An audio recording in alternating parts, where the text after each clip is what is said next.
नेपाल के प्रधानमंत्री बालेन शाह एक बहुत बड़ी मुसीबत में फंस गए हैं और इस मुसीबत की वजह कोई विपक्षी पार्टी विरोधी नेता नहीं है, पिछली सरकार भी नहीं है। बालेन शाह अपनी वजह से सबसे बड़ी मुसीबत में फंस गए हैं। मुसीबत इतनी बड़ी है कि अखबारों की हेडलाइन है, पीएम बालेन शाह के भारत सीमा विवाद वाले बयान से नेपाल में क्यों मचा बवाल। और बवाल छोटा मोटा नहीं है। बालेन शाह, जिनको माना जाता था कि जेनजी प्रोटेस्ट से निकले हुए नेपाल के सबसे पॉपुलर लीडर हैं, प्रधानमंत्री भी बन गए 35 साल की उम्र में। अब उन्हीं बालेन शाह के खिलाफ नेपाल में जनता सड़कों पर उतर आई है। वजह आपको पूरी बताऊंगा, लेकिन उससे पहले यह जानना जरूरी है कि जिस पार्टी आरएसपी, राष्ट्रीय स्वतंत्र पार्टी, जिससे बालेन शाह का ताल्लुक है, जिसने ऐतिहासिक सफलता चुनाव में हासिल की, सरकार बनाई नेपाल में, उस पार्टी के चीफ रवि लामिछे ने भारत में क्या कर रहे हैं देखिए। यह है लेटेस्ट तस्वीरें। ये चेहरा, ये पर्सनालिटी किसी परिचय की मोहताज नहीं। भारत में इनको सब जानते हैं, भारत के गृह मंत्री हैं, दुनिया की सबसे बड़ी पार्टी कही जाने वाली बीजेपी के थिंक टैंक हैं, चुनावी चाणक्य हैं। लेकिन ये कौन है जिनसे इतनी गर्मजोशी से अमित शाह मिल रहे हैं? इनका नाम है रवि लामिछाने। और रवि लामिछाने आरएसपी पार्टी संभालते हैं, उसके सर्वे सर्वा यही है। और यही आरएसपी वही पार्टी है जिससे बालेन शाह का ताल्लुक है, जिसने अभी जो नेपाल में आम चुनाव हुए उसमें रिकॉर्ड तोड़ सफलता हासिल की, सरकार बनाई। अब आरएसपी के मुखिया अमित शाह से ही नहीं मिले, 5 दिन की यात्रा पर हैं और इस यात्रा को टॉप सीक्रेट माना जा रहा है। सीक्रेट इन टर्म्स ऑफ कि भाई पर्दे के पीछे बात क्या होती है, किस मुद्दे पर। अगर आप बालेन शाह को नेपाल का प्रधानमंत्री मानते हैं तो भाई, और इनफैक्ट वो है भी, सॉरी, तो इस चेहरे को भी नेपाल की सरकार मानिए, क्योंकि आरएसपी यही कंट्रोल करते हैं। तो रवि लामिछाने और अमित शाह ही नहीं मिले।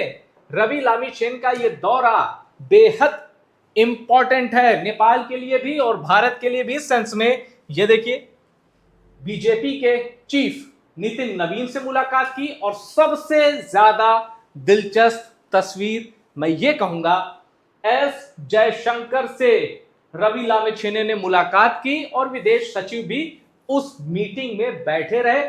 और ये मुलाकात ऐसे वक्त में आई है जब बालेन शाह का एक स्टेटमेंट उनके गले की फांस बन चुका है।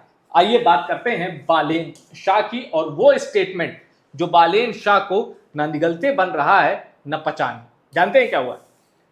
11 मई से नेपाली संसद का सेशन ऑन था। अब उसमें जब बालेन शाह पहली बार बोलने के लिए आए, अभी 2-3 दिन पहले, तो बालेन शाह ने कहा कि मुझे प्रधानमंत्री बनने के बाद पता चला कि भारत ने नेपाल के कुछ हिस्सों पर कब्जा किया है और हमारा भी भारत के कुछ हिस्सों पर कब्जा है।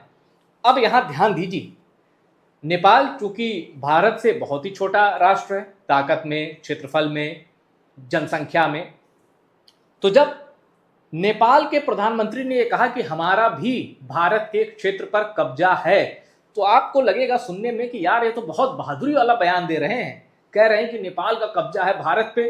अब यही सोच बालेन शाह की होगी, लेकिन ये बात बैकफायर कर गई। क्यों? क्योंकि आपको पता है काला पानी लिपुलेख, इस पर नेपाल का विवाद चलता है भारत से। अब बालेन शाह का यह कहना कि हमने भारत के कुछ क्षेत्रों पे कब्जा किया, इसका मतलब वो भारतीय क्षेत्र है, यही तो हुआ। इसीलिए नेपाल में बवाल मच गया कि आप अपने स्टेटमेंट को जस्टिफाई करें, कोई आंकड़ा दें जिसके दम पर यह बात साबित हो सके। और बालेन शाह से उन्हीं की पार्टी के लोग भी भड़क गए हैं। जी हाँ, मजाक नहीं कर रहा हूं। ये देखिए, ये है आशिका तमांग, इनका ताल्लुक बालेन शाह की ही पार्टी से है। बालेन शाह की पार्टी आरएसपी से ये संसद की सदस्य हैं, एमपी, मेंबर ऑफ पार्लियामेंट। इन्होंने कहा है कि बालेन शाह संसद में आके अपने बयान पर स्पष्टीकरण दें। आखिर उन्होंने ऐसा क्यों कहा? और जो प्रोटेस्ट हो रहा है वो इसीलिए हो रहा है कि भाई आपने एक तरह से भारत को एडवांटेज दे दिया लिपुलेख पे और काला पानी पे। नेपाल कहता है हमारा है, भारत कहता है हमारा है। अब ये ट्राई जंक्शन है नेपाल, चीन और भारत का। अब इस बीच एक बोल्ड स्टेटमेंट, बड़ा स्टेटमेंट आता है, किसका? भारत के विदेश मंत्रालय का। क्या? No third party role in Nepal India border issue. Bharat के विदेश मंत्रालय ने कहा कि नेपाल और भारत के बीच सीमा विवाद में किसी तीसरे देश का कोई रोल नहीं होना चाहिए। अब सवाल है तीसरा देश कूद कहां से गया, तो इसका जवाब भी है बालेन शाह। बालेन शाह ने स्टेटमेंट दिया कि जो हमारा बॉर्डर इशू है, जरा देखिए, new Delhi reiterated bilateral mechanism as the basis of resolving boundary matters after Prime Minister Balen Shah mentioned talks with UK and China। Balen Shah से कहा कि हम सीमा विवाद को लेकर हम चीन और यूके से भी बात कर रहे हैं, वो सर्वेयर्स बुलाने की और ब्रिटिशर से मदद लेने की। और बालेन शाह ने ये कहा कि ये पुराना इतिहास है, इससे जुड़े जो लोग हैं उनको आगे आना चाहिए। इस स्टेटमेंट के जवाब में भारत का ये बोल्ड स्टेटमेंट आया है कि भाई आपस में बातचीत करेंगे, आपस में मुद्दे सुलझाएंगे, किसी तीसरे की जरूरत नहीं है, चाहे वो चीन हो चाहे ब्रिटेन। अब ऐसे हालात में रवि लामिछाने का 5 दिन के लिए भारत आना, भारत के गृह मंत्री से मिलना, भारत के विदेश मंत्री से मिलना, बीजेपी के चीफ से मिलना, ये बहुत इंपॉर्टेंट है। क्यों? क्योंकि दोनों देशों के बीच बॉर्डर इशू है। और याद करिए, कैलाश मानसरोवर यात्रा पर जब भारत और चीन ने बातचीत करके यात्रा का समय तय किया और किस बैच में कितने कितने यात्री जाएंगे ये सब तय किया। रास्ता आपको पता है, सिक्किम का नाथुला पास और जिसको कहते हैं लिपुलेख पास। आपने देखा कि कैसा बवाल मचा था जब भारत और चीन ने पूरा टाइम टेबल, पूरा शेड्यूल जारी कर दिया। कैलाश मानसरोवर की यात्रा लेकर किस बैच में कितने यात्री होंगे ये भी जारी बता दिया। उसके बाद नेपाल ने कहा कि लिपुलेख पास पर तो हमारा दावा है, हमें तो लूप में ले लेते, जबकि भारत और चीन ने नेपाल को कैलाश मानसरोवर यात्रा के लिए लूप में नहीं लिया और लेंगे भी क्यों, सवाल यही है। तो ऐसे में रवि लामिछाने की ये यात्रा बड़ी महत्वपूर्ण है, 5 दिनों की है, सोमवार से शुरू हुई है, यानी पूरा वीकडे जो है ये यात्रा में इनफैक्ट एक बायलैटरल जितने भी इशू हैं उसको सॉल्व करने में एक बड़ी पहल इस यात्रा को माना जा रहा है। आने वाले समय में पता चल जाएगा, लेकिन मतलब आने वाले समय में रिजल्ट पता चल जाएगा कि इस भाई रवि लामिछाने अब ये अपनी पत्नी के साथ आए हैं और आरएसपी के कुछ बड़े पदाधिकारी भी हैं, राष्ट्रीय स्वतंत्र पार्टी, उनके साथ भी ये यात्रा पे हैं।